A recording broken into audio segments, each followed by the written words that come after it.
So welcome everyone to the fourth session of Radical Mindfulness, why transforming fear of death is politically vital. And I just want to start by saying I've had this conversation multiple times this week. The what can we do, and how being present to what's painful is perhaps a first step. And obviously not only, but that our inability to be with discomfort is maybe some of the challenge, including that we start to think that we're entitled to comfort. But that's a bit of a digression.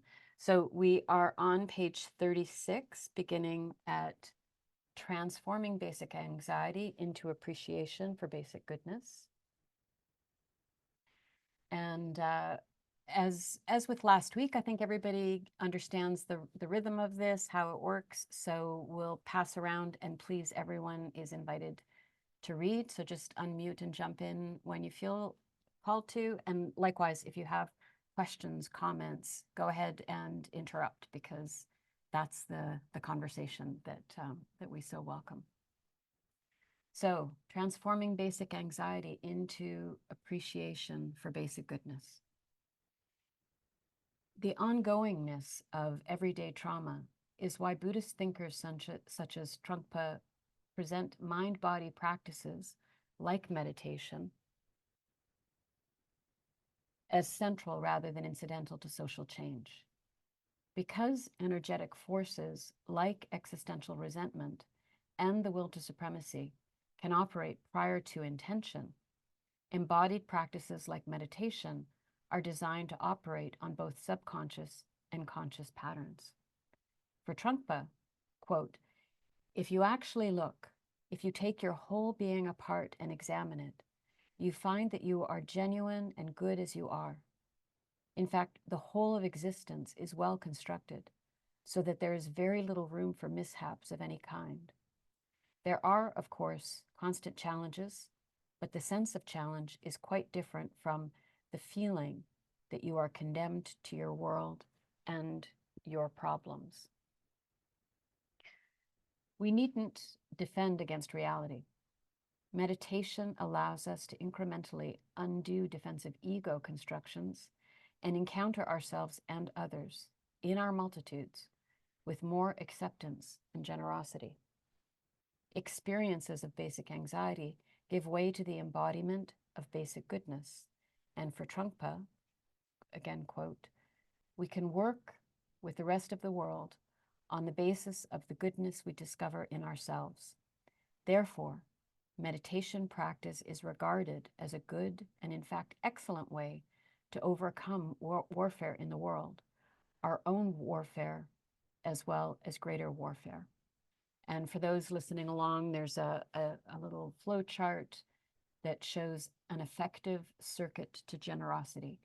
And so beginning with basic anxiety, moving to basic goodness, moving to gratitude, moving to generosity, and lastly, into sediments, into more equitable social and ecological relations, pardon me. I'm going to keep reading, but I'm pausing because I'm like, this sounds good, but how do we do this? Figure 2.2 shows the alternative effective circuit I'd like to see pursued in the Euro-Americas, one that I think matches John Mohawk's description of Haudenosaunee egalitarianism covered in Chapter 4. If, for example, you were born into a society that is cognizant of our basic anxiety, has developed narratives to counter those feelings, and encourages mind-body practices like ritual, ceremony, or meditation to embody those narratives, then a different affective circuit is possible. Basic anxiety is transformed into acceptance of the basic goodness and workability of earthly life, despite its finitude. This then helps shape experiences of gratitude for the richness of earthly life and an effective orientation of generosity, which helps support more equitable social relations. Figures 2.1 and 2.2 are two-dimensional representations of a highly complex social world. It is possible, for example, to read Figure 2.1 as a straightforward highway to hell and Figure 2.2 as a circuit leading directly to paradise. And I'll just quickly say, we looked at Figure 2.1 last week. It was the effective circuit to supremacy compared to the circuit to generosity. And yet, even those of us raised in death-denying cultures, subconsciously attached to the soother of autonomous and discrete selfhood, and who sometimes behave selfishly as a result, can still regularly approach others with great kindness and generosity. Likewise, our imperfect selves can still advocate for social policy that promotes equity across multiple axes of power. As described in the introduction, I suspect the stirrings of my own will to supremacy were mercifully stopped from spilling out from under my skin and into the world at key junctures, thanks to a parental commitment to equity and non-discrimination. Education and cognitive arguments in favor of justice matter. And yet, everyday narcissism and supremacist social relations also endure. My argument is that unmetabolized existential fear, or basic anxiety, provides endless fuel for wills to supremacy across multiple scales and axes of power, which is why social and ecological injustice remains so persistent. If I had my yellow marker, I think I'd want to highlight that this idea of unmetabolized existential fear. As I hope Figure 2.2 makes clear, I don't think we all need to completely overcome our compensatory ego attachments, achieving full and complete enlightenment, to see a reduction in supremacist behavior and its sedimentation into structure. Buddhist thinkers such as Trungpa hold out the promise of ego dissolution, fully seeing and feeling our inseparability from the flow of impermanence and embracing that reality, instead of defending against it with compensatory attachments. And yet, even in the Buddhist world, stories of whole enchilada enlightenment are not commonplace, or fully empty enchilada to complete the joke.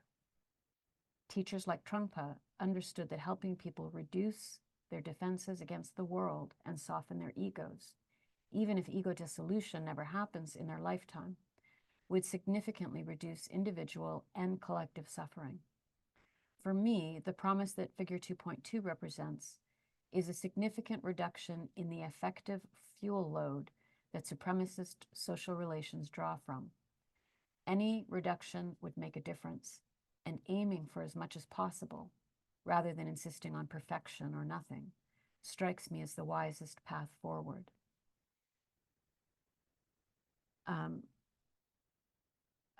I'm debating whether to pause there. Do we want to pause or just read to the end of this bit? I'm looking at faces. Maybe I'll keep going, and then I know I've got questions bubbling. What different worlds become possible when human experiences of basic anxiety are met with narratives and practices that help us cultivate deep appreciation instead of resentment for our earthly existence? The Haudenosaunee world before colonization, which helped inspire Marxist visions for classless society, is one example. And yet, it is unlikely that a culture absent of all hierarchies has ever existed. Arguably, this human imperfection is partly explained by the ongoing force of basic anxiety and the ensuing circuit toward supremacy. I agree with William Connolly when he insists that the possibility of existential resentment resides in any and every mortal, in every existential faith, in every ideological doctrine, and in every political movement. For similar reasons, Georges Bataille did not hold to the prospect of a utopian future when the, quote, pursuit of rank and war would be perfectly and permanently transformed. For those that are rolling in, just in case, we're on page 38 at the bottom. Connolly and Bataille and Baldwin, Trungpa, Becker, Mohawk, Hugh, and other thinkers engaged in this book evince what we might call a compost radicalism, a commitment to deep and abiding social transformation, while simultaneously acknowledging the existential challenges that shape finite human lives. Basic anxiety is an ongoing possibility for mortal beings. We can face and transform it with affirmative cosmologies and mind-body practices. But like death, there will always be failure in collective human life. Reason to mourn? Definitely. But also reason to keep organizing, to keep fortifying the social soil with our failures so that the next round of growth is further enriched. I fully support the radical search for root causes, but the fantasy of a clean break from an unjust past implied by the uprooting metaphor, a fantasy that I continue to wrestle with myself, strikes me as symptomatic of death denial, of the defensive desire to police strict boundaries between life-death, self-other, past-future, perfect fallen. What I am calling compost radicalism maintains a commitment to locating upstream drivers of injustice.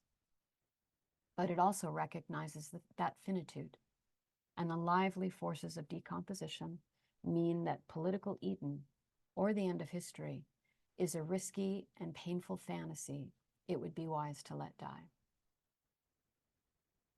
So definitely pausing there. That was a lot. Thoughts, questions, comments? I really appreciate this subtlety, the nuance that he's trying to bring forward, because otherwise I think it's just too easy, right? For us to go to, this is a bad thing, this is a good thing, just do this. So I'm really appreciating that section a lot. I'm certainly thinking too of the ways that it's easy for us to decontextualize what it is that we're talking about. And I know the recent interview with Ezra Klein, I think, right, is getting a lot of pushback that, where Coates is talking about, racialized murder, state-sanctioned murder, and Klein goes to, he really likes these particular Buddhist meditations, and that kind of disconnect between it and this idea of composting. Of course, it makes me think of the earthiness and the mess of it all, but to want to just have some essentially platitudes. But I think there's such a risk, and so I too appreciate what he's talking about here. I'm on board, but I also see that, like, oh, it's a narrow passage. And Kat has said acceptance rather than judgment gives us a path forward. Yeah, absolutely. There was a really, I don't know if you saw it, but there was a really nice response from Rebecca Solnit on that piece with talking about Remsky's report on it, and pointing out in a particular form of Buddhism, mindfulness is only one of three possibilities. And the other two are ethical concerns, but also the social net that is forgotten sometimes in a personal practice of mindfulness. It was grand. I'll go back and listen to Remsky's piece for sure, and read Rebecca Sonnet.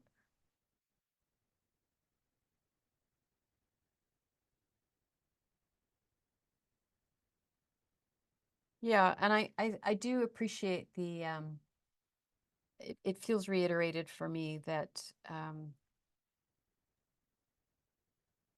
to not be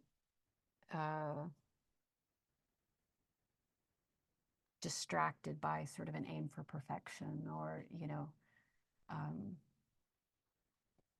that this idea that we're not going to have a clean break, that that we don't have this political Eden. It's going to stay messy, and to be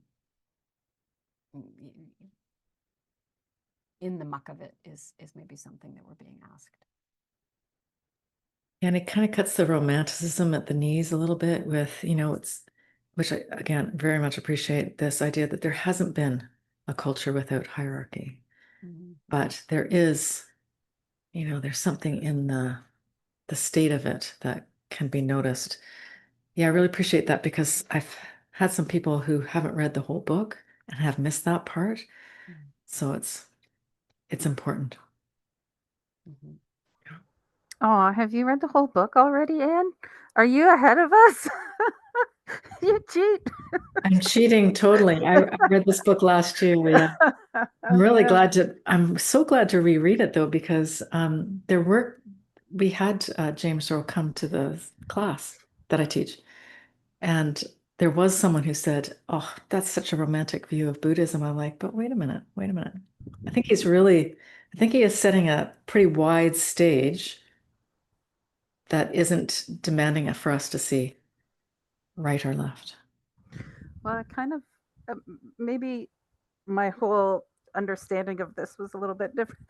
I don't know, but I like this kind of it challenges the idea of perfectionism or our standard of perfectionism that we kind of, well, I don't know, maybe it's a me problem, but a lot of us hold ourselves to this perfectionism standard, and I liked that it he was kind of saying it's not all black and white. You don't have it's not either or. There is some in between, and I kind of I liked that because I don't know. I personally have some issues with thinking in black and white, and so it's nice to read that as well. Agreed. And I mean, I really appreciate, I mean, there were a couple of lines that jumped out for me that, meditation allows us to incrementally undo defensive ego constructions and encounter ourselves and others with more acceptance and generosity. And, I mean, herein, or again, I'll invoke the death care practice, that we can actually practice the thing. We can cultivate that capacity, that skillfulness. And so, the idea of, well, this is how I am, or this is what I can or cannot do. I like being reminded that no, we can practice being a particular way, and we can approach what's challenging or difficult with generosity and acceptance. And that then folds for me into, again, this idea of metabolizing that existential fear or anxiety, because as he says, it is a fuel for the will to supremacy. And I know, I mean, I'm just thinking again of conversations where, in talking to others, like people that are experiencing anxiety or experiencing fear, and this idea that we're accepting of all emotions, whatever challenging things arise, we want to witness, we want to give it space. But I also feel like it's worth questioning, what's this doing for you? Like, what's this doing for me? And that fear, if it's unwarranted, like, again, you're being chased by a tiger, then great, be afraid and run. But the consequence in today's society, um, uh, I guess it's that subtlety or the nuance of between, we can both be accepting of what's arising or emerging, but also recognize that it's maybe not of service. Mm. And Judith has said, the sentence that jumped out at me is, like death, there will always be failure. Yes, in collective human life, absolutely. Kat adds that failure is an indication that a course correction is needed. Yeah. Yeah, I have a friend who I think is quoting perhaps somebody known. I don't, but the idea that we fail forward. And I like that as an image, that it's painful, but it moves us ahead on the path. Yeah, V, please go ahead.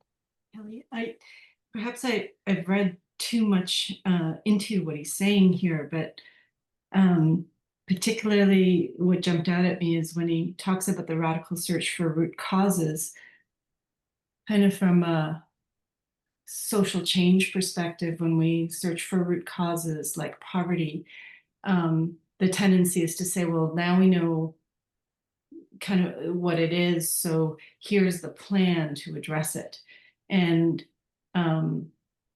it speaks to me of sometimes the hopelessness in a period of time, like a turbulent time in the world as it is now, for example, where we think, but wait a minute, it's 2025. Why are we surrounded by wars and on the brink of this and on the brink of that?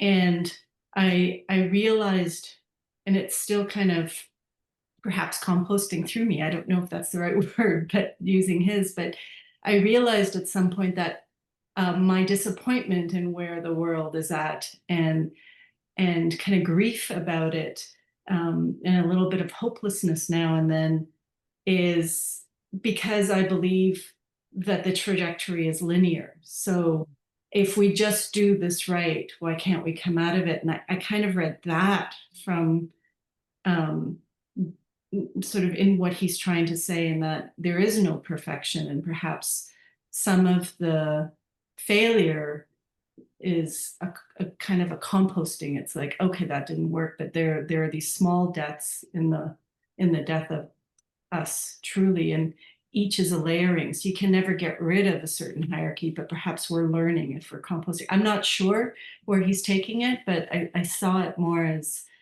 maybe we don't have, there's no, there is a way forward, but perhaps we just keep going, and the hopelessness is taken apart if we see it as all part of nature. This is the way we function. This is the way we keep going around. I'm not sure, but that's Yeah, I'm appreciating that, because you're reminding me, I mean, that idea that we're moving forward, that there is a linearity in that. And I mean, this ends up maybe being a bit of a sidebar, and some of you have heard me talk about this in other spaces, but scientific materialism, which is foundational to modern Western culture, is teaching us, conditioning us to think that it's progress only, it's forward motion, it's a straight path. If we break things down into the smallest parts, we'll understand it, that efficiency is the thing we value. And without leaning into that too much, I do see that, but that puts us at a disadvantage, because it gets us to assume that, like, it is inevitable that we're going to go this way, and here we are in this tangled mess. And I think it leaves us hampered, in a sense, a bit hamstrung, because we don't have this understanding that, no, everything is in relationship, and it is maybe more of a spiral versus a straight line. And anyway, that I'm moving a little bit away from what James Rowe is saying here, but I do think that in this time, perhaps it's a reckoning for a lot of ways that we understand or perceive the world, and recognize that we desperately need something different. Pat says, possibly it's the way we have historically seen hierarchies function that make us think that they don't serve everyone. If a hierarchy has the purpose to lift all, grow and evolve all, we can see the benefit. Mm-hmm. Yeah.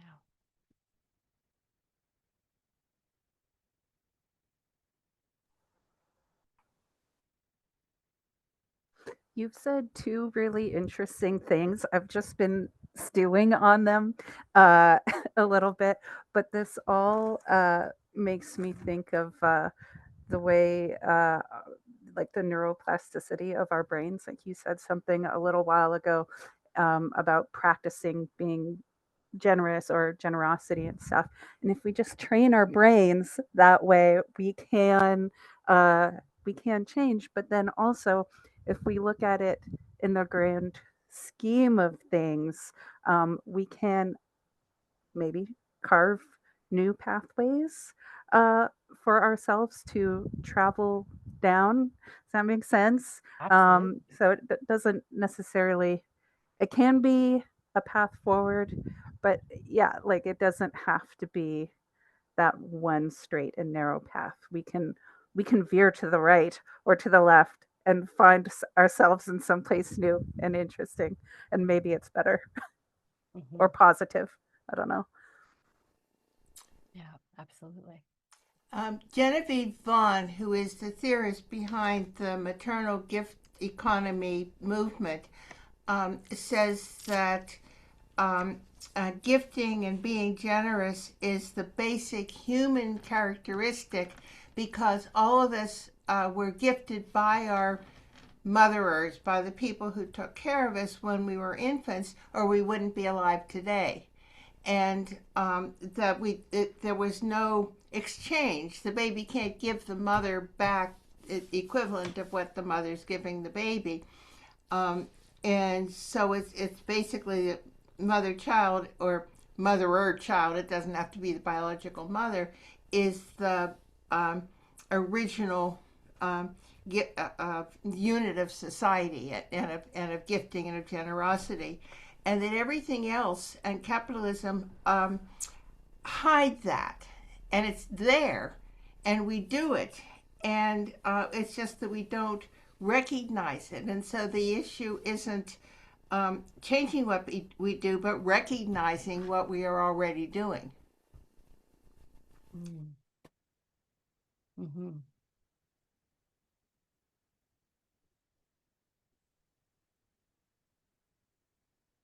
Yeah, and I'm thinking about how, related to what Michelle said, that gifting economy, but those for me are often communities.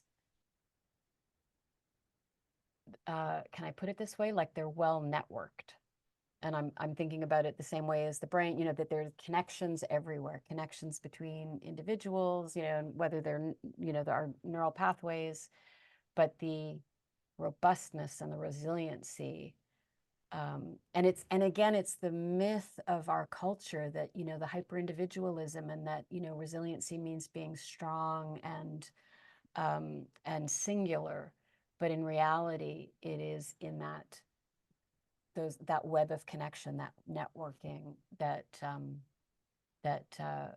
we experience greater resiliency.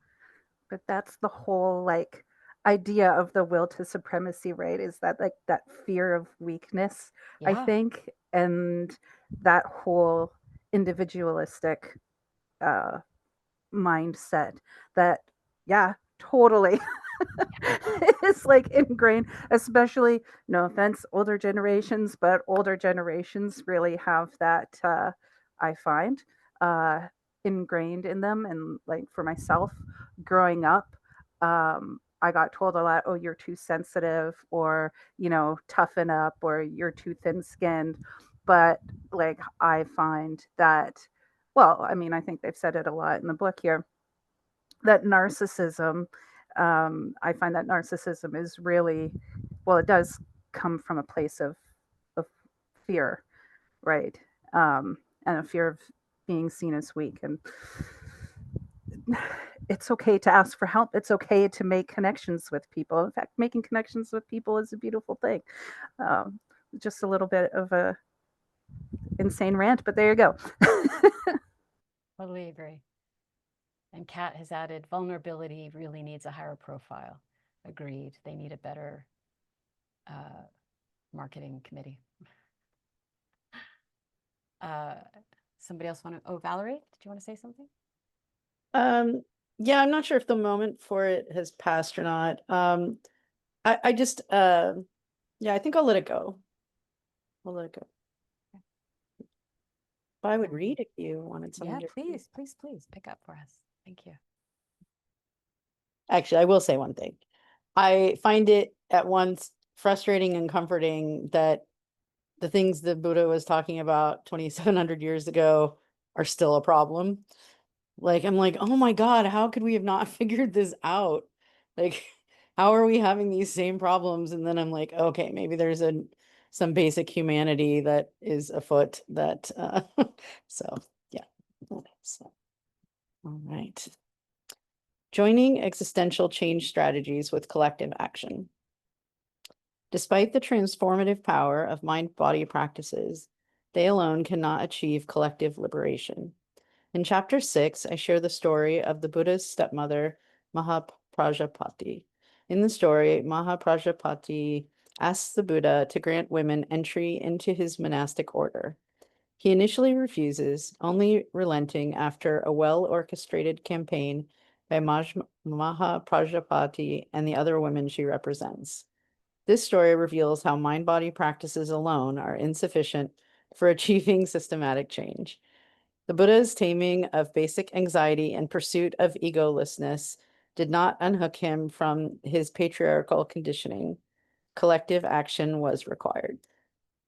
According to religious study scholar Rita Gross, when the historical Buddha began teaching in ancient India in the 6th century BCE, highly stratified societies with strong social and economic hierarchies and male dominant society and religiously, let me say that again, quote, highly stratified societies with strong social and economic hierarchies and male dominance socially and religiously had become the expected norms, unquote. When the Buddha befriended the existential real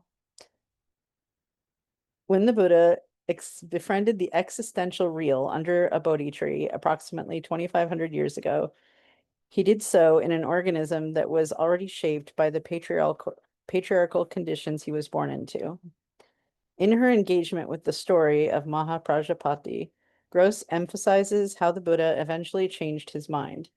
And so it is possible to argue that the Buddha's existential training did soften his will to supremacy, making him more open to an inclusive outcome that cut against the grain of his times. And yet a form of social protest was still required. Structural conditions and existential experiences are always shaping one another. There has never been some primordial moment absent of structural forces, even if they are simply the contingencies of climate, topography, and nearby resources, and how they shaped community structure that bear down on the human decision-making. And yet, basic anxiety is arguably always impinging on the present, shaping human behavior if it isn't met with an effective counterforce. Existential resentment and a compensatory will to supremacy are major factors in shaping dominative structures. These experiences that happen below the skin and out of sight can aggregate and sediment into structures, and yet causation is not unidirectional. Existential experience always happens in circumstances already shaped by social structure, even if those structures are themselves partly shaped by past sedimentations of subtle bodily responses to the drama of finitude. Figures 2.1 and 2.2 were simplified to clarify the central and underappreciated role that existential fear and resentment play in shaping the will to supremacy. Figure 2.3, however, is more complete because it accounts for the constant interplay between existential experience and social structure. Because of this mutual shaping, I propose a radical mindfulness that more thoroughly integrates mind-body practices with social movements that target structural injustice. The interlocking systems of white supremacy, capitalism, human supremacy, and patriarchy, for example, continue to be shaped by aggregations of existential fear and resentment. But these systems have developed institutional logics that need to be addressed through direct action, union organizing, community organizing, and state action. Workers meditating more will not result in a pay raise when wage suppression is institutionally incentivized, because it helps powerful companies fulfill their fiduciary duty to maximize the shareholder value. These institutional logics need to be directly targeted. And yet, as I argue in the remaining chapters of this book, until basic anxiety and the compensatory will to supremacy are met with effective counterforces, they will be reliable fuel for dominative systems, along with the everyday narcissisms that strain interpersonal relationships, community health, and social movement power. And that figure was called an effective circuit to supremacy with structural forces included.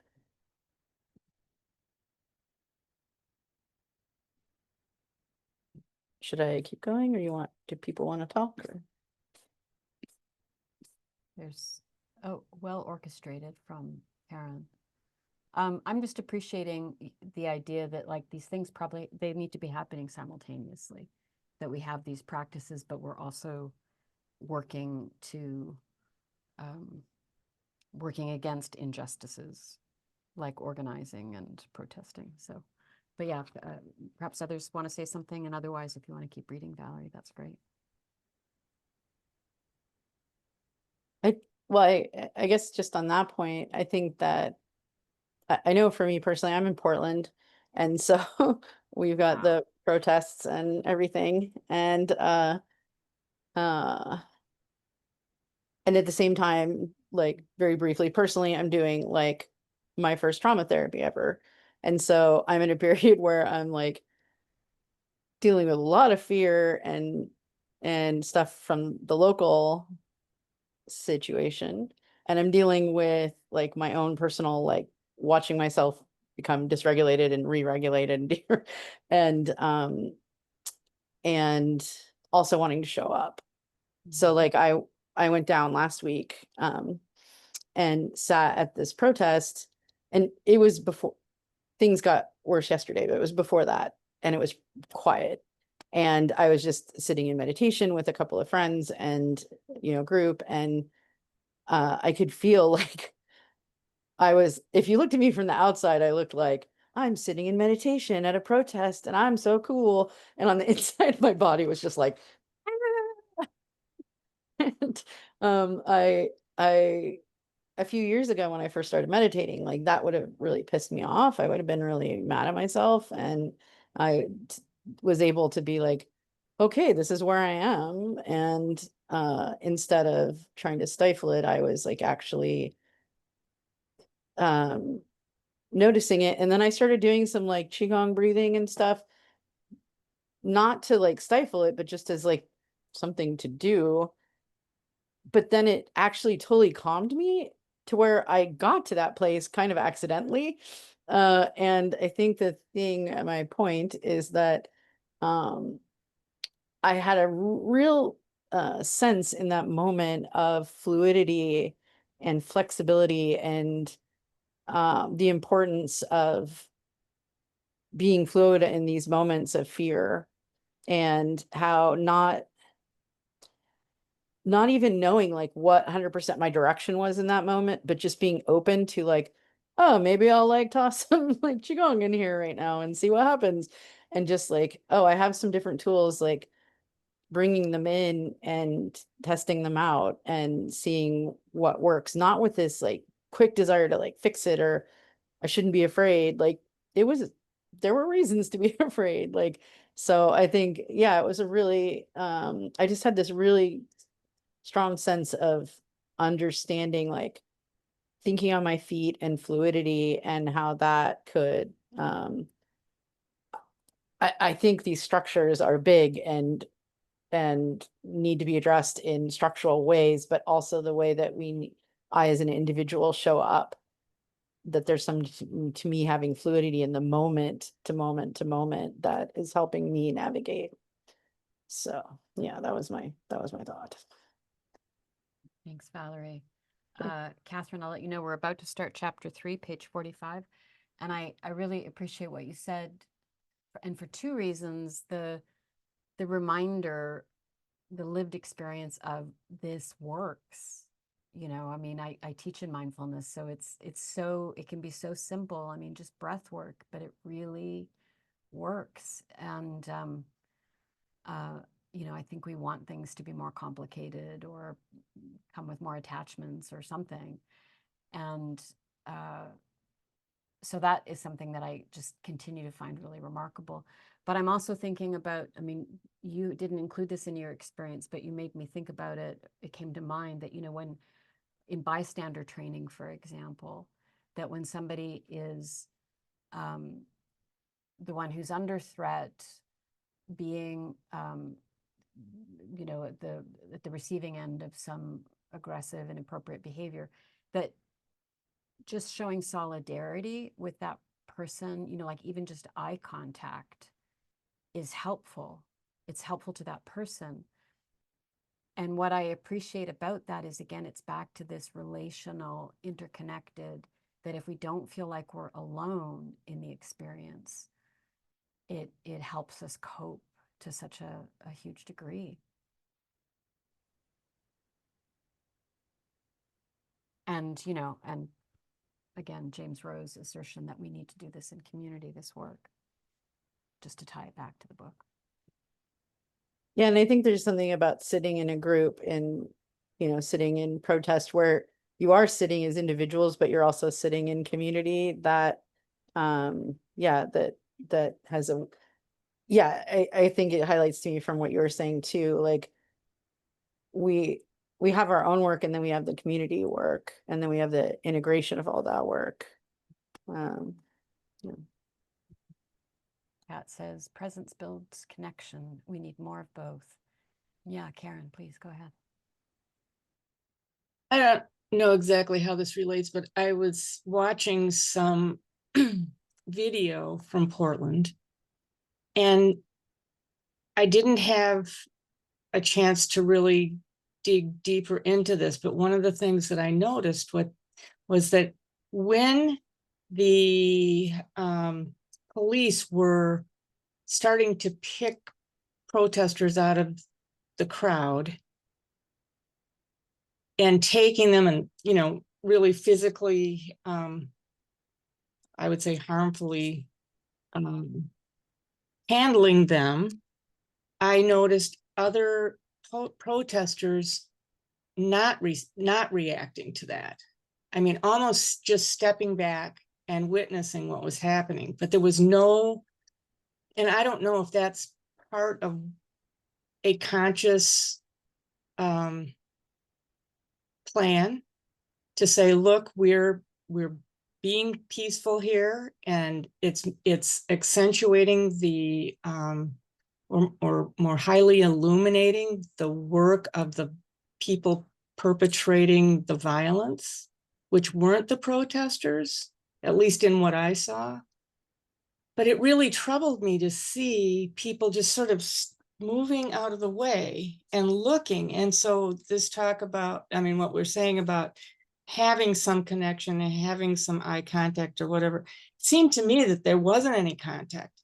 Now, again, it could have been that those resistors were acting in a way that was disruptive that I didn't see on the reels. But I just, what the conversation that we just had here, it was something that just came up in my head. Is like, are people connecting? I don't know. I don't know if anybody else saw anything like that, or what, again, whether it has any relevance, but it just seemed like, I don't know, is that really what happens? From what I've seen, that happened more in the beginning and it's happening less now. Like more last night, for example, or yesterday when there was kind of an escalation in things. I saw a lot more groups coming in to protect a person. So like if they started going after a person, they would kind of get surrounded and pulled back if they could. I also think there's a certain point where people do kind of stop if it gets maybe too scary and things like that. Or if they use too much of the pepper balls and stuff too. I think it gets hard depending on people's level of protection. So and ability to be in smoke and pepper and stuff like that. But I did notice that early on, and like I said, just in the last, I've seen in the last maybe 48 hours more gathering around the person or saying stuff to them or being with them. Yeah. But I do think there's a certain almost physical line of where if they get to a certain point where that ends.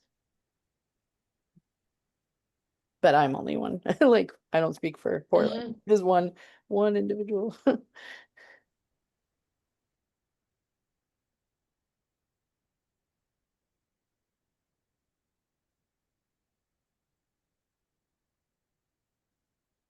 Aaron, do you want to pick up chapter 3 for us?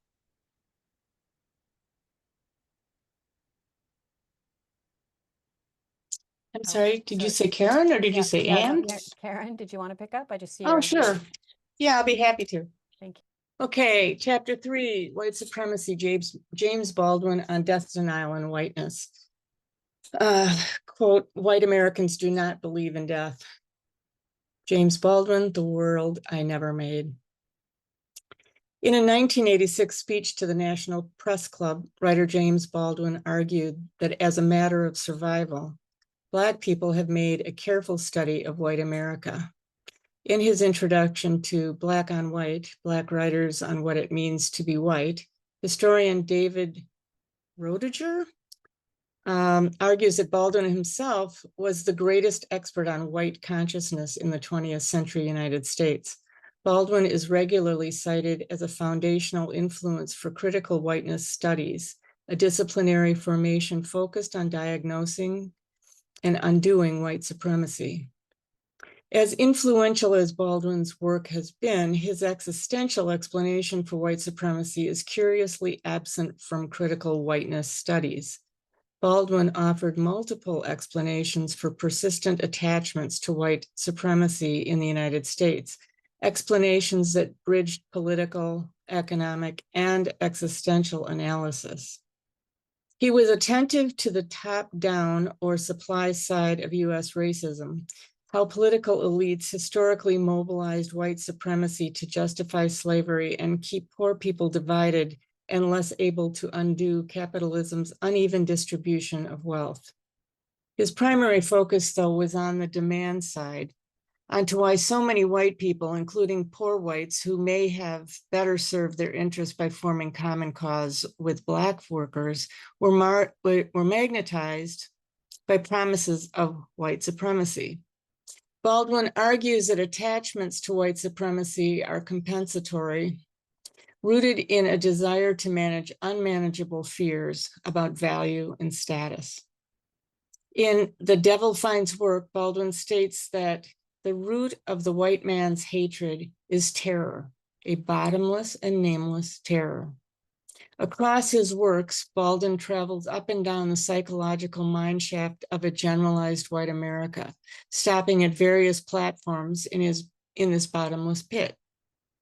Closer to the shaft's surface and his contemporary moment, he found status anxiety rooted in class, noting that poor Americans were raised to believe that no matter how terrible some of their lives may be, and no matter what disaster overtakes them, there is one consolation like a heavenly revelation: at least they are not Black. Going deeper, both temporarily and psychologically, he found an intersection of class, colonial, and racialized dispossession and dislocation that was never effectively redressed or healed for many of the European immigrants who arrived in America. For example, in Price of the Ticket, a title referencing the moral and political cost of European immigrants becoming white, Baldwin observed how the Irish Middle Passage was as foul as my own, and as dishonorable on the part of those responsible for it. But the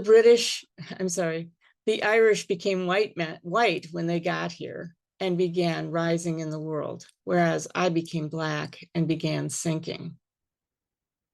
Dominated, dispossessed, and wounded by English colonialism, many Irish immigrants chose the poisoned olive branch of whiteness to materially and psychologically overcome their painful histories of subjection. Baldwin writes that his ancestors had no desire to come to this place, but neither did the ancestors of the people who became white and who require of my captivity a song. They require of me a song less to celebrate my captivity than to justify their own.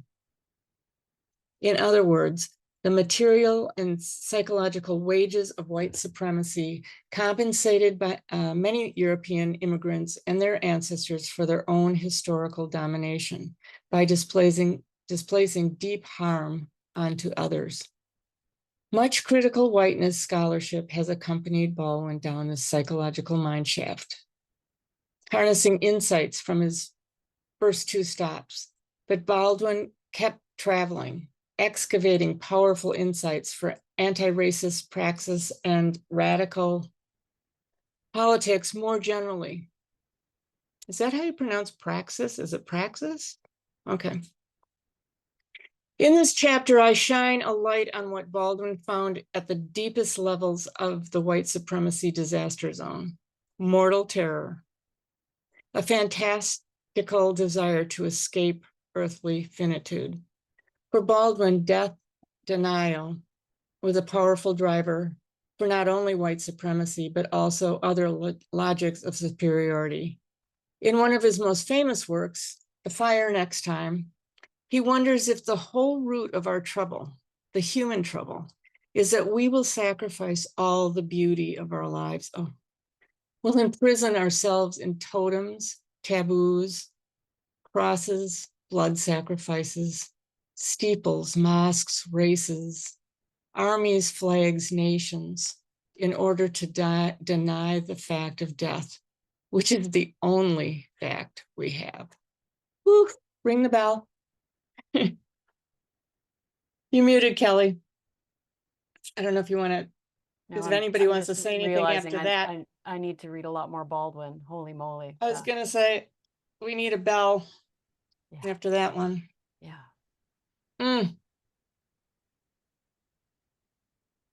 I was listening to a National Public Radio thing today. I was driving not long enough to hear the whole thing, but it was talking about a previous mayor in Chicago, and my brain is, I can't even remember the name now.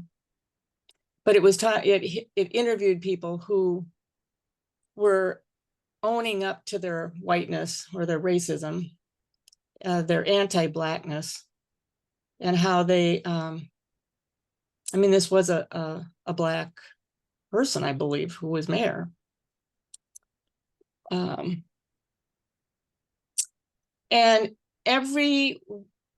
they interviewed people who said they absolutely would not vote for this person, even though they saw the good that they were able to bring to the community. And when asked why, it was basically just said, because he's Black.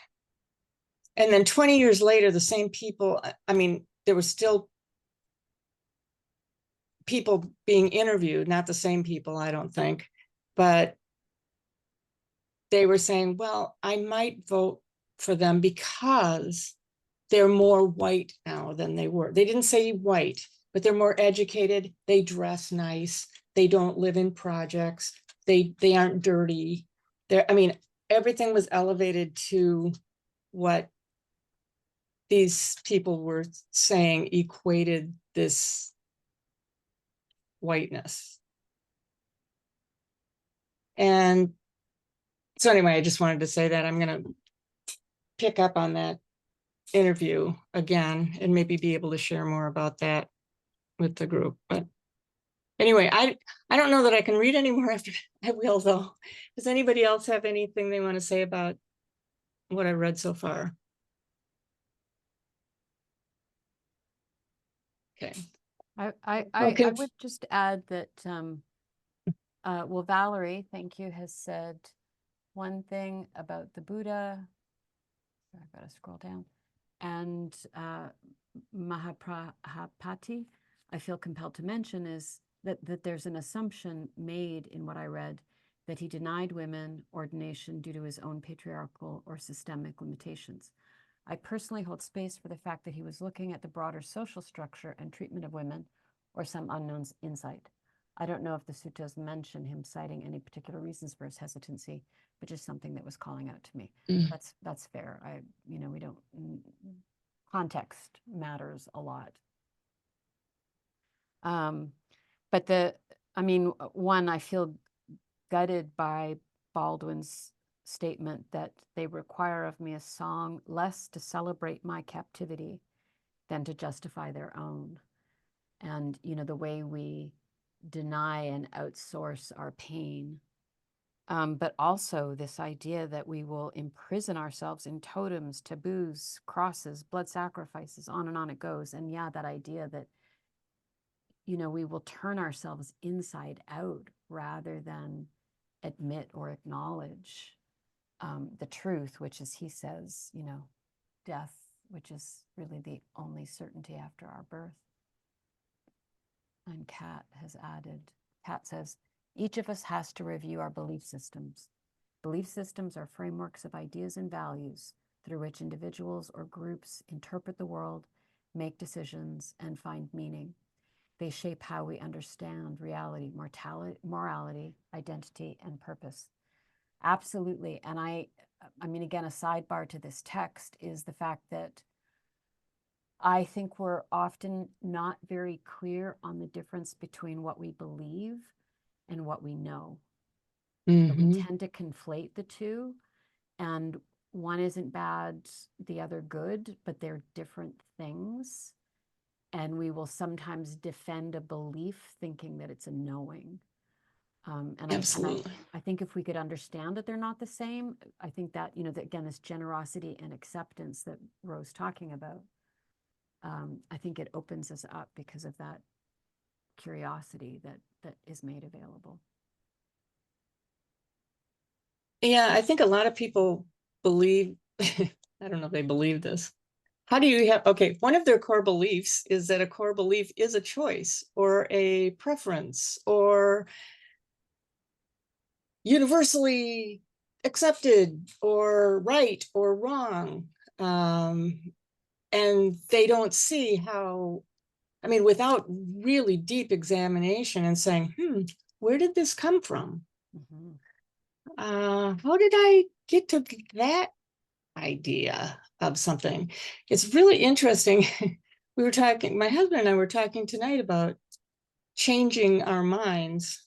Some of us have heard that statement in different contexts, but he says, I don't think I can change my mind. I have to change my heart. And it was all about, I mean, it's funny.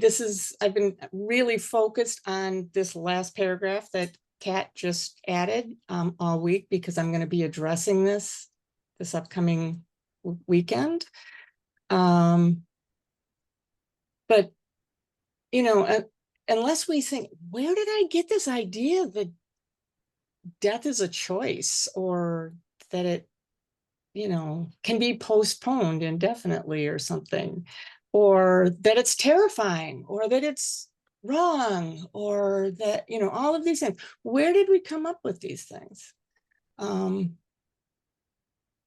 Because if we don't reflect on that and dig and not only identify them, recognize them and identify them, we have to excavate where they came from. And I mean, I've been going back and doing sort of my death chronological death list of deaths that happened that I recognized had an impact on me. And I encourage everyone here to do that, to see what happened when that person, that thing, that even that idea, I mean, go through any of the 5 gates that Francis Weller talks about, to find where something might have helped us form our core beliefs. Anyway.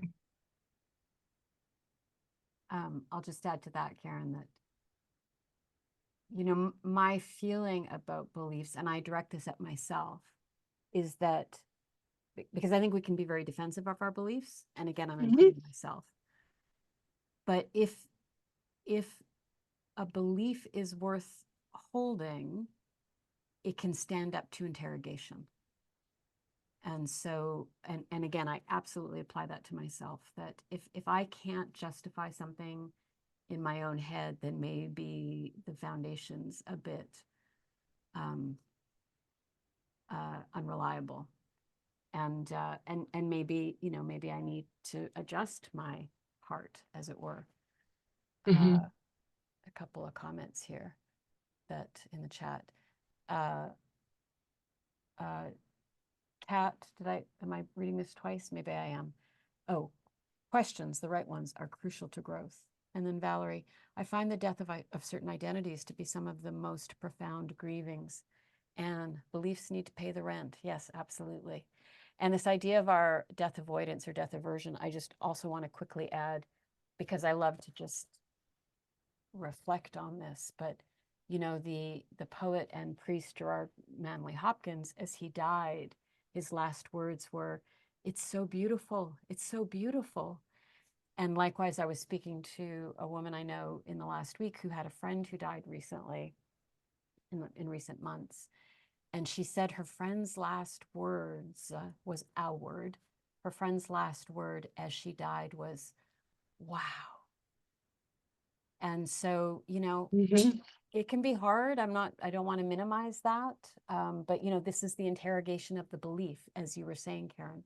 Where did we get these ideas from?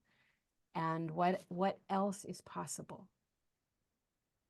I think that's an important Exactly. piece of it. And I think if we don't recognize that, if we don't understand our own or aren't aware of our own, and we run into somebody with a different belief, we can very easily get into an adversarial interaction. Mhm. And it can be somebody that you love dearly and you're actually trying to support as they're dying. And I know I've done this in my own behavior, where I think my belief might be helpful for somebody. And sometimes it's very welcoming. It's going, "Oh, I never thought of it that way." But there's other people where it's like, "I wasn't quite ready for that. Thank you very much." And it's built a wall, and it wasn't helpful at all. And so I do think that these, you know, I don't know which ones are right or wrong or whatever, but they're different. And we need to learn how to navigate with all of those things in the air. Shall I continue? Sure, please. Okay. The basic logic that Baldwin pursues is that belittlement in the face of death, what Hegel calls the absolute master, can compel a compensatory will to supremacy for peoples lacking the cultural resources to metabolize and transform existential fear. Unbearable feelings of being less than in the face of finitude are softened by the illusion of being more than vis-a-vis various others. While Baldwin consistently applies this analysis to white supremacy, he also mobilizes it to make sense of heterosexism. And as the above quote suggests, he sees it as shaping most dominations. If Baldwin is correct, the death denial intensifies attachment to white supremacy and other logics of superiority, then that has significant implications for radical politics. Political theory scholarship focused specifically on Baldwin has attended to his death denial thesis, and yet the practical implications of his existential explanation for white supremacy have not been fleshed out in the literature. For example, in his recent book, Begin Again, James Baldwin's America and Its Urgent Lessons for Our Own, Eddie Glaude Jr. quotes Baldwin's death denial thesis from The Fire Next Time and deploys existential analysis to note how changes in laws, no matter how necessary, will never be sufficient to produce a healthier society. Only addressing the deeper fears that accomplish that. And yet strategies capable of addressing these deeper fears are not addressed. I seek to build an important Baldwin scholarship by Glaude Jr. and others by fleshing out some of the practical implications of Baldwin's death denial thesis. While Baldwin was not focused on embodiment practices like meditation and ritual, I argue that his writings provide support for including them into existing social movements because of their ability to transform deeply embodied and often subconscious fears. I begin by unpacking Baldwin's existential explanation for persistent attachments to white supremacy among many Americans. Next, I show how Baldwin's oft overlooked death denial thesis can support the goals of critical whiteness studies, particularly Roediger's work on the wages of whiteness, a concept integral to the field and the anti-racist education it influenced. Finally, I investigate the practical implications of Baldwin's analysis for anti-racist praxis and radical politics more generally. Somebody else want to take on the next part?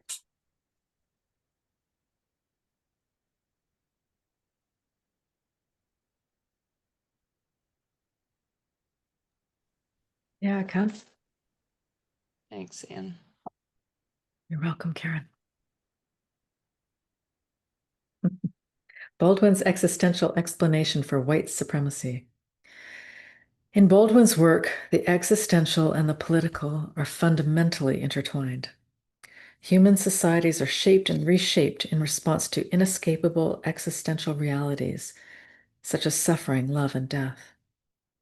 Indeed, for Baldwin, the entire purpose of society is to create a bulwark against the inner and outer chaos, literally, in order to make life bearable and to keep the human race alive. How different cultures approach human experiences such as love and death has a profound effect on the resulting social order they produce. The political institutions of any nation, writes Baldwin, are always menaced and are ultimately controlled by the spiritual state of the Union.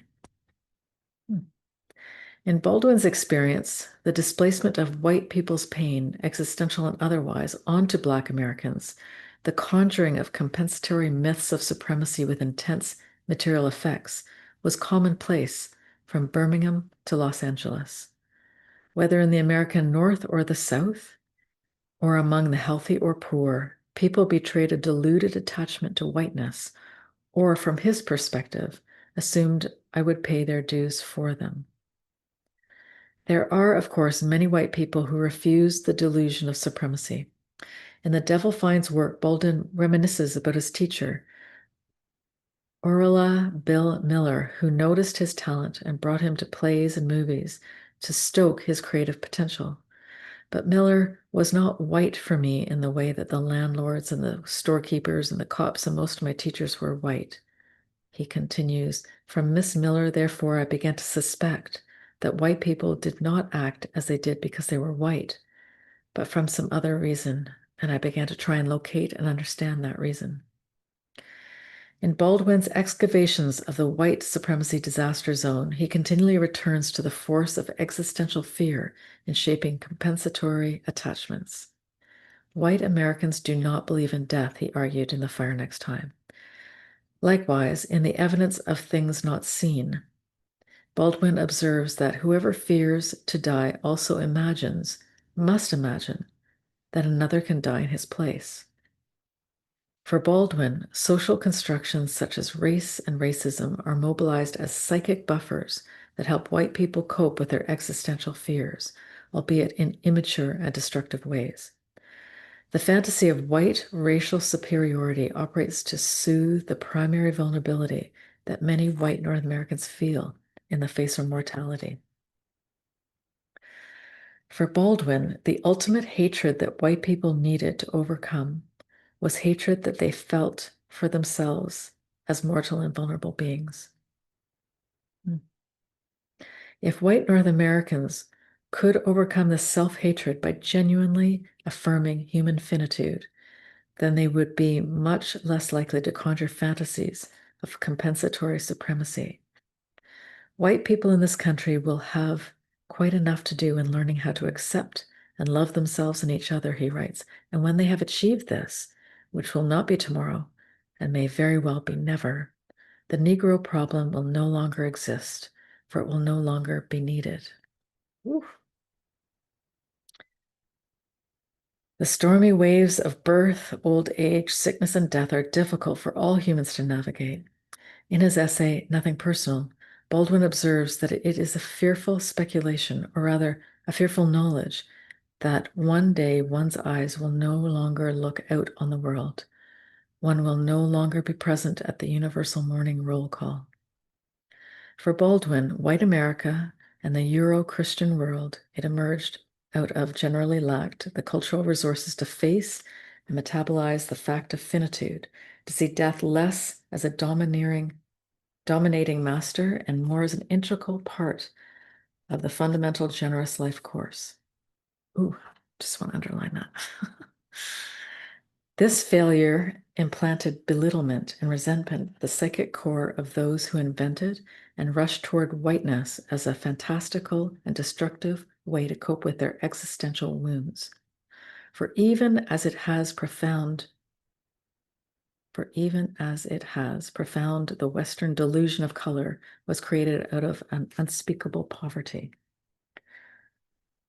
To Baldwin, this poverty existed on multiple and braided planes, in long-standing class divisions that generate resentment, in the racist and colonial dispossession that was internal to Europe and still shapes the present for those whose ancestors experienced this violence, and in the existential immaturity of peoples lacking the cultural resources to face the facts of life. He believed these different planes of resentment played a key role in shaping compensatory attachments to white supremacy. While some resentments are more determinative in particular times and places, the existential plane always pushes on the present. Recall that for Baldwin, the political institutions of any nation are always menaced and are ultimately controlled by the spiritual state of the nation. Oh, I'd love to hear someone comment on any of that.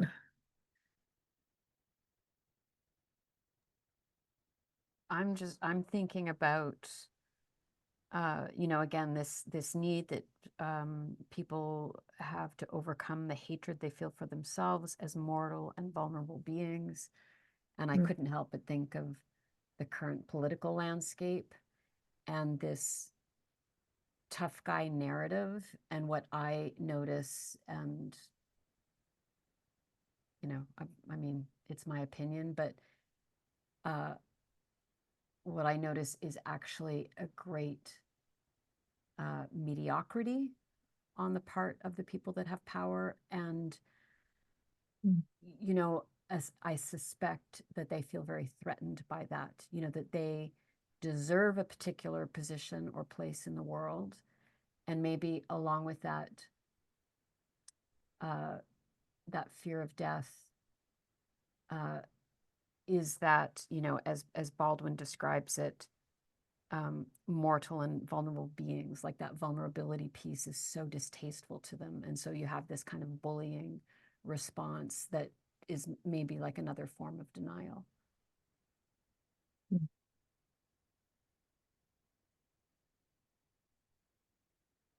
I'm curious too, again, thinking of the American political landscape. Yeah. And I'd love somebody to do some kind of scholarly analysis of this, because I don't know if it's true or not, but there is so much plastic surgery that I see, and it seems to be pretty extreme. And again, is that a sort of disgust for the human form and its frailty, its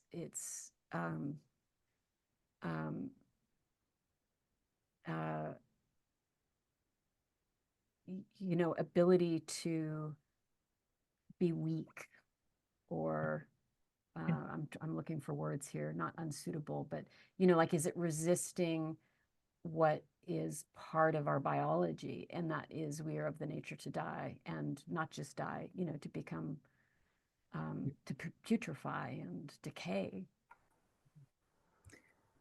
Have you ever seen the movie Death Becomes Her?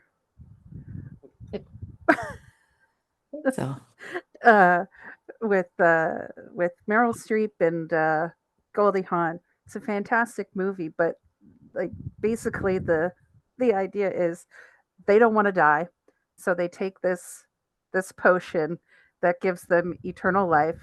Uh, except like the night that they take the potion, they both, one shoots, Meryl Streep shoots Goldie Hawn in the stomach with a shotgun, blows a hole through her, and Meryl Streep's husband pushes her down the stairs and she breaks her neck. So they're still on this path to decay, except they can't die, so they're still decaying. And they were both these kind of prolific people in their lives. So there is that kind of, I don't know, I don't know if it's vanity, but I'm just going to call it that, that vain need to survive and exist in perpetuity, I suppose. And I guess that's all to point back towards that, the plastic surgery thing, where is it a fear of death or is it a fear of um, vulnerability to death, or just I don't know, the inevitability of nature, I suppose. I'm not sure where I was going with that, but there you go. I feel like we don't here in the US, we tend to like, because we don't have elders, we just kind of put them away, and like there's not this value on aging and wisdom. And so then if there's not value on aging and wisdom, then people are like, well, then I don't want to look old. And I can say, as a person who recently, in the last few years, let my hair go gray and stop dyeing it, and one, people assume I'm way older than I am now, because I think because women dye their hair for so long, like up until they're, the only people who have white hair are 80, and so there's like some confusing expectations around that. And then also, there's just this, it's disorienting being my age and then trying to even place myself in what aging as a woman looks like, because I don't have examples ahead of me in my like family and things like that show it, because like my oldest living family member is 96, and I have more wrinkles than she does because she has had extensive plastic surgery. And I find it very confusing, like on this physical level, to like look at her and I'm like, why, what? And I find it's kind of like when people have the like Botox or things that their smiles don't look right and you can't quite figure out. Like, I think there's a body sensory, yeah, uh, payment or charge that comes with that happening in society around us. And yeah, and I don't know, I think there's something that I don't know, that unless I don't know how we right that ship, like until we start like rebuilding the elderhood program to like get people to be like, yeah, it's okay to like have wrinkles and white hair and things at almost 60. So yeah, thanks. Can I riff on that a little bit? I'm thinking, please. believe me, I hear you. I had a procedure earlier this week that they put me under, and my husband took a photo of me when I was in recovery.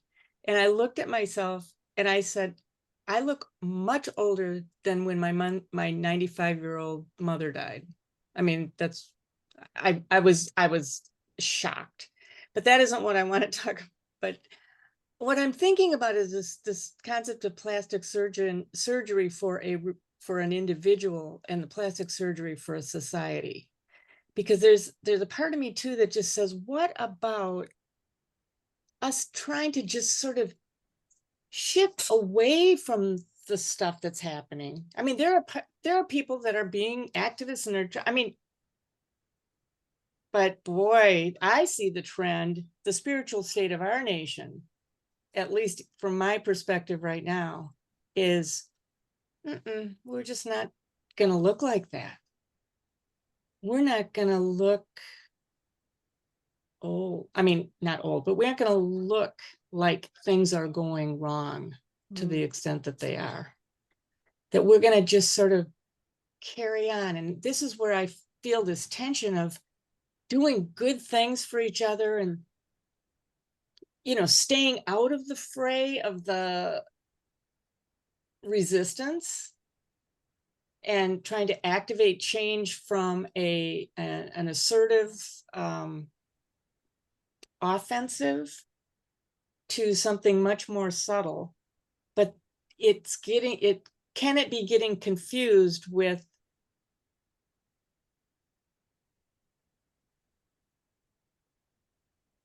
making it look pretty instead of being pretty? I don't know. Does that You mean stimulate anything? taking action is to make it look pretty versus No, not taking action is to make it look pretty. Like there's nothing, it's like, I can't go there. It's real. It's like, I can't look that old. I can't look that decrepit. I can't.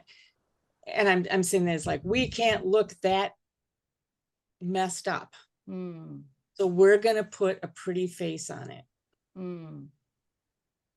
And I'm just saying, is that, yeah, Michelle, like a denial of reality? Absolutely. But I mean, that's what plastic surgery, I mean, plastics, that just kind of You froze, Karen. plastic. Cat. Mm. Oh, sorry. Yeah, Kat added external versus internal. The external is valued more than the internal.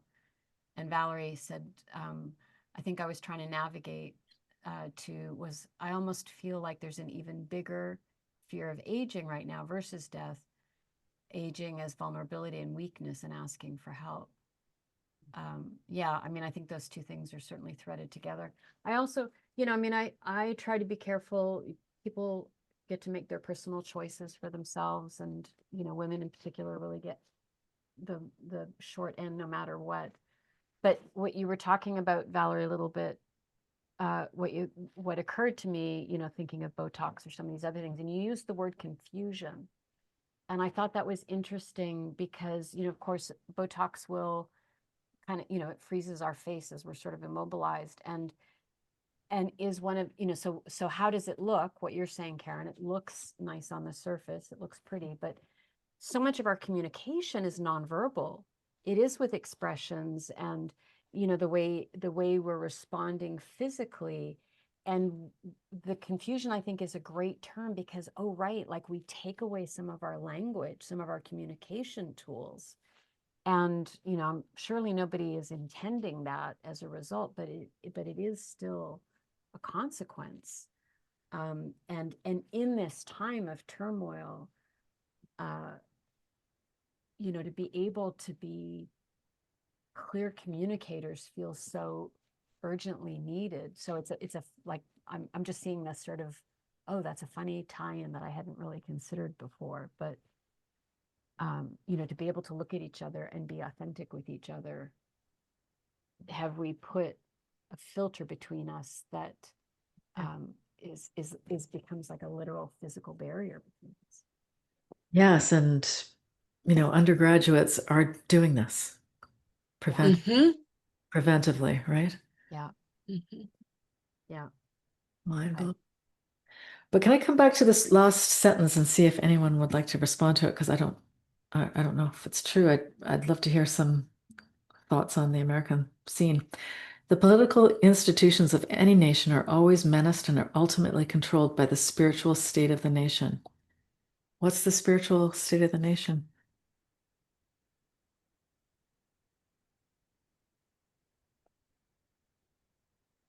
I lost my spot. Can you read that one more time?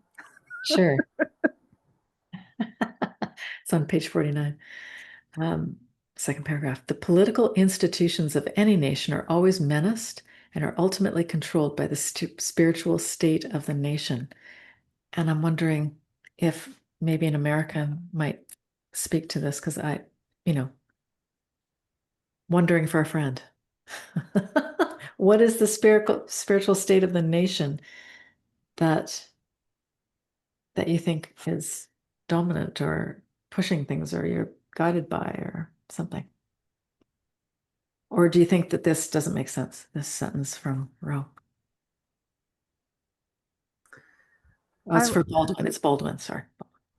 I, I want to say I have a lot of uh, family in the States.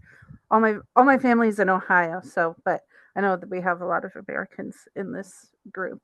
At least one I know of, two maybe.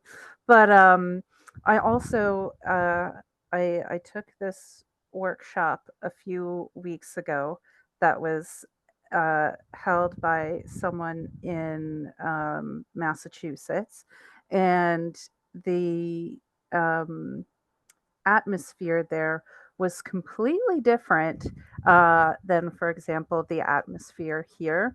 And yeah, and I found it very, very interesting. And in my mind, it was that the uh, spiritual nature of the states right now is one of money and fear. Uh, and I think that, they talk about a trickle down effect and everything, but I think it kind of is if leadership um, is a generator of fear, then you inevitably kind of live in a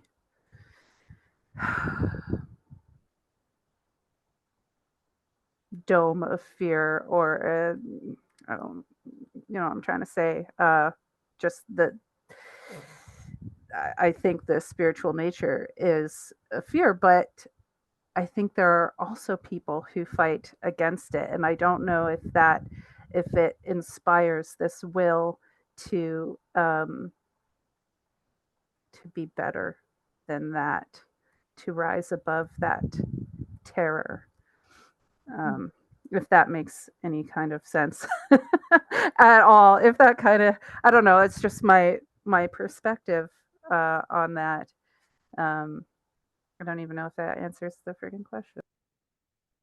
I love it. My take on that, I would go back to page 47, and he quotes Glaude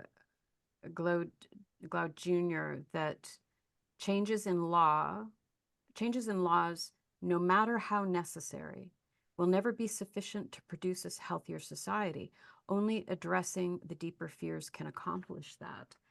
And so this sentence, this quote from Baldwin, it went back for me to what Karen's husband said, that I cannot change my mind, I have to change my heart. And so I took it in that sense, that the political institutions, like those laws, don't matter as much as what are the hearts of the people, like what is the spiritual state of the nation. And I think we see that happening now, that laws are being interpreted through a particular lens, and what we thought was kind of, we had sort of agreed on this, we had this understanding, but we have a new, I hesitate to call it a spiritual state, but maybe we could say hearts have been changed. And so the laws are being used or interpreted in a really different way. And Kat has added, rather than becoming less spiritual, the US is becoming differently spiritual, more personalized, less institutional, and more diverse. The spiritual landscape is fragmented but vibrant, with many Americans seeking meaning through eclectic, self-directed paths. Americans increasingly craft personal spiritual practices, meditation, prayer, nature rituals, outside organized religion. This shift reflects discomfort with rigid, politicized institutions and a desire for authenticity.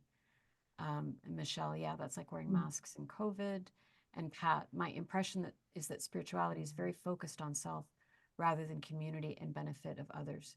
I'd add too, I hesitate using the word spirituality. I don't know how Baldwin meant it, but like it's where I might say beliefs, because spirituality does have this devotional or higher power kind of association for me, whereas I do think what he means is the beliefs, or the, what's the orientation of the culture, versus the bloodless dictates of the law, which we come to find out is actually not so cut and dried. Is it also controlled by the what's going to happen to me when question? Who's going to take care of me? Is there a God? Is there somebody sitting in the gold gilded Oval Office that's going to take care of me and provide for me, because I can't buy groceries and I can't get health care and I can't stop the pain? I mean, the insanity of things that have been put out just in the last week. Trump and his med bed thing, he's promised. I mean, there's this fantasy, this science fiction thing that there's these we will cure everything, including your I mean, it's better than ascension into heaven. Just sign up for your med bed and you'll never die. I mean, our president sent that out to the public. So I would say the spiritual state of our nation, in my perspective, is total insanity and denial. So, I mean, I have no, but I do think that there are people yearning for, I mean, they're really looking for somebody to save them. And so that's where the political institution is saying, dun, da, da, da, I'll come in on my white knight, my real white knight horse with my golden spear and save you all. Just wait. While they are slayed by that same, yeah. I think people are just, to put it bluntly, scared shitless, and they don't know what to do with it. And they're not necessarily scared of the political institution. They're scared of life. Life is scary. And this goes back to the beginning of the last, or what we were reading in the first chapter. It's not the first chapter, the third chapter, whatever chapter we're on now is 4, I think. Oh God, now I've lost my train of thought. I'm sorry. And it was brilliant, of course. So sorry. We know that. Let us know. Kat has added, the term spiritual state refers to the overall condition or orientation of a person, group, or society in relation to meaning, purpose, transcendence, and inner life. It's not about religious affiliation alone. It's about how people connect to something beyond themselves, whether that's God, nature, humanity, or personal values. So thank you for that, Kat. That's a great. Okay.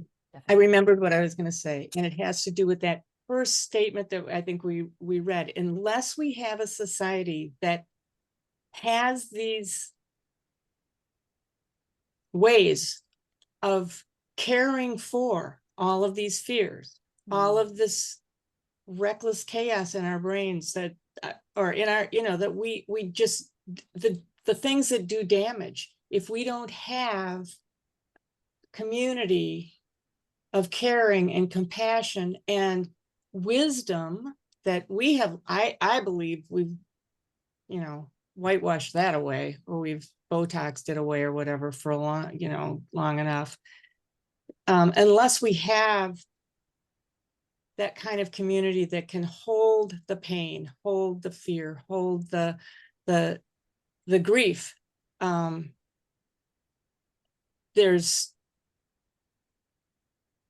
we are susceptible to anyone who says, I have the answer. And that happens in evangelical worlds and now in the political world. I think one thing about the spirituality here in the US is that I think those things are that have been mentioned already about individuality are true for a certain group of people, a large group of people. And I think there's also a spirituality, nationalism, like almost a spiritual capitalism also, with large mega churches, churches that can hold like 10,000 people. And and have a message of, real riches where the person in charge, the pastor or whatever, has like jet planes and mansions and, that kind of thing. I think and it's an aspect that I don't have a lot of familiarity with. I've only been to a funeral at one of those places, so so it was a different, very different vibe from any funeral I'd been to anywhere else. But I think that's a very big part of our country, and especially as a person who hasn't had a lot of experience with it, I think not knowing more about it is actually a disservice to me, to not have more of an understanding of that kind of spiritual part of our nation, because um along with that, I think is very organized, like this whole like Project 2025 thing. One of the things, I've only scanned it, I haven't read it all because honestly I don't have the stomach for a lot of it. But I've scanned it, and um it is hyper organized. It's like the best Mhm. business plan takeover that I've ever seen. And there's something, and it's all mixed in with like, it's mixed in with nationalism, it's mixed in with spirituality, and it's mixed in with all this stuff. But uh, and I think that's actually where we're having a lot of problems with, um the spirituality of our nation, is that makeup of things. And when you take that organized, intentional, capitalistic, systemic white nationalism, and you put that against, is what it feels like, the individual nature, spiritual, personal, religion kind of thing, in solo, siloed with less community, trying to find our own way, then that's, I think, part of what the collapse I feel like I'm seeing is. Do you think that's coming from like an isolationist type of drop down, like they to kind of perpetuate the sentiment that you are describing, that we are it's an organized way to isolate us from each other or divide Mhm. us from each other purposely, so we don't have that sense of community?